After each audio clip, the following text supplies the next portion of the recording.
Part 1. In today's video, we're going to explore Japan's national dishes and uncover their hidden history. From sushi to ramen, let's dive into the fascinating stories behind these iconic foods. Sushi originated in ancient times as a way to preserve fish for long periods, while ramen has its roots in Chinese noodles brought to Japan by traders. The combination of flavors and ingredients in Japanese cuisine is truly unique. Japan's love affair with food began during the Edo period, when the country was isolated from the rest of the world.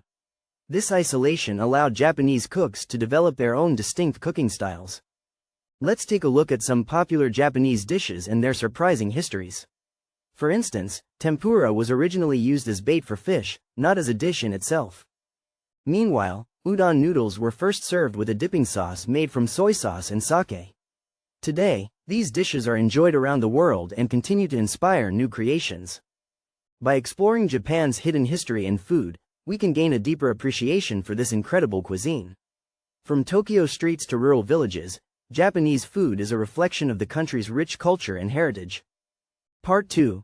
In early America, turkey was not as common on tables as it is today.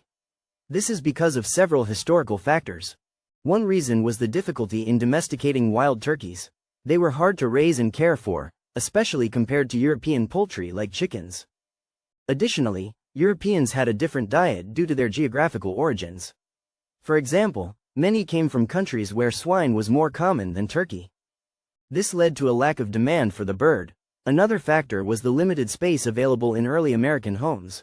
Most households couldn't afford or did not have enough space to raise turkeys. As a result, turkey remained a rare meat in early America. However, the arrival of European settlers brought new cooking techniques and recipes that helped popularize the dish. The first Thanksgiving is often credited with making turkey a staple at American tables. Part 3. In the United States, Chinese food is a staple of many cuisines, but have you ever wondered where this dish came from? The history behind America's favorite Chinese food dish is fascinating and not as obvious as it seems. This dish has been a part of American cuisine for over 100 years, but its origins are shrouded in mystery. Let's dive into the surprising history behind this beloved dish and uncover 3 essential facts. First, did you know that Chinese food was actually banned in the US during World War II? The Chinese Exclusion Act of 1882 was repealed in 1943, allowing Chinese immigrants to bring their culinary traditions with them. Second, the popular Chinese-American dish was heavily influenced by American ingredients and cooking styles. Third, this dish has become an integral part of American food culture, but its cultural significance is often overlooked. By exploring the history behind this dish, we can gain a deeper understanding of the complex relationships between food, culture, and identity. Part 4. High-quality dinner rolls can elevate any meal from ordinary to extraordinary. Store-bought rolls often lack flavor and texture, but with a few simple tips, you can make them at home. Start by using high-quality ingredients, such as unbleached flour and warm water. Add a pinch of salt and a tablespoon of sugar to the dough for extra flavor. Knead the dough gently until it becomes smooth and elastic. Let the dough rise for about an hour, or until it has doubled in size. Preheat your oven to 375 degrees Fahrenheit, 190¼ centicoulomb, and shape the dough into rolls. Bake the rolls for 12 to 15 minutes, or until they are golden brown. For a more authentic touch, brush the rolls with melted butter before baking. By following these simple steps, you can create delicious homemade dinner rolls that will impress your family and friends. Part 5. Potato skins are a beloved American snack, but why do we love them more than French fries? One reason is the crispy edges and fluffy centers of potato skins. This unique texture is hard to replicate with traditional French fries. Another reason is the abundance of toppings available for potato skins. From cheese and bacon to chives and sour cream, the possibilities are endless. In contrast, French fries often feel like a more straightforward snack option. Additionally, potato skins have a rich cultural history in the United States. They originated as a simple way to use up leftover potatoes. Today, they're enjoyed at parties, sporting events, and casual gatherings. The nostalgia factor also plays a role in America's love for potato skins. Many people have fond memories of eating them as kids. By combining these factors, it's no wonder why Americans favor potato skins over French fries. Part 6. In this video, we're going to show you how to make authentic buffalo wings without a deep fryer. The key is to use a combination of baking and air frying techniques. Start by preheating your oven to 400 degrees Fahrenheit, 201 centigrade, and line a baking sheet with aluminum foil.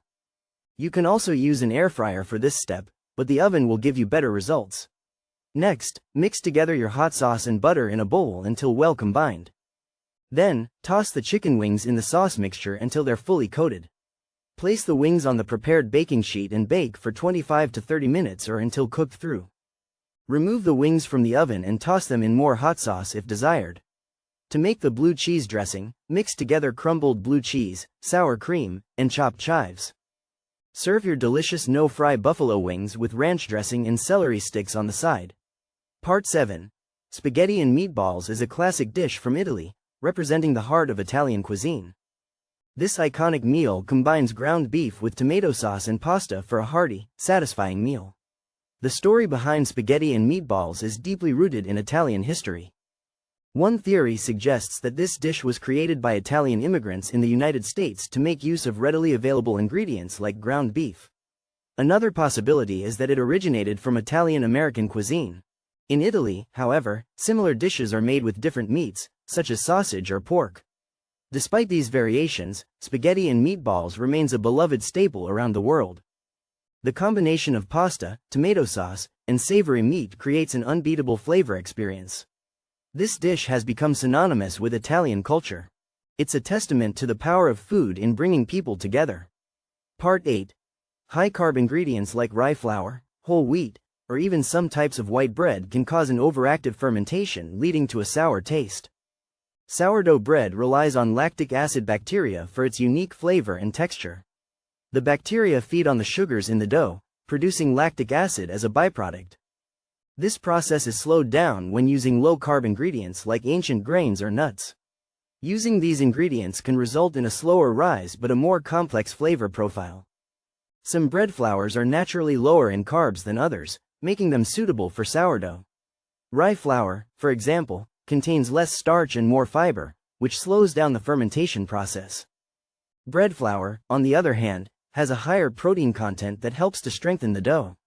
Using these ingredients can make all the difference when it comes to creating a delicious sourdough loaf. By understanding how different ingredients affect the rise, bakers can create a wide range of flavors and textures. Part 9. In the early 20th century, bananas were a highly sought-after commodity due to their high demand and limited supply. Several factors contributed to their banishment from America, including concerns over trade agreements, agricultural policies, and public health. The United States imposed strict regulations on banana imports, which made it difficult for American farmers to grow the fruit. This led to a significant increase in banana prices, making them inaccessible to many consumers. However, one state managed to circumvent these restrictions and enjoy a steady supply of bananas. Today, we'll explore why bananas were banned from America but not from this particular state. The story begins with the rise of the United Fruit Company, which dominated the global banana market in the early 20th century. As the company expanded its operations, it began to exert significant influence over American trade policies and agricultural practices. Meanwhile, a small group of entrepreneurs in the state of Florida saw an opportunity to capitalize on the growing demand for bananas. They formed a new company, which managed to secure a special trade agreement with the U.S. government that allowed them to import bananas without adhering to the same regulations as other states. This unique arrangement enabled Florida to become a major banana producer and exporter, while other states were left high and dry. The story of how Florida became the banana capital of America is a fascinating one that highlights the complex interplay between business interests, government policies, and local economies.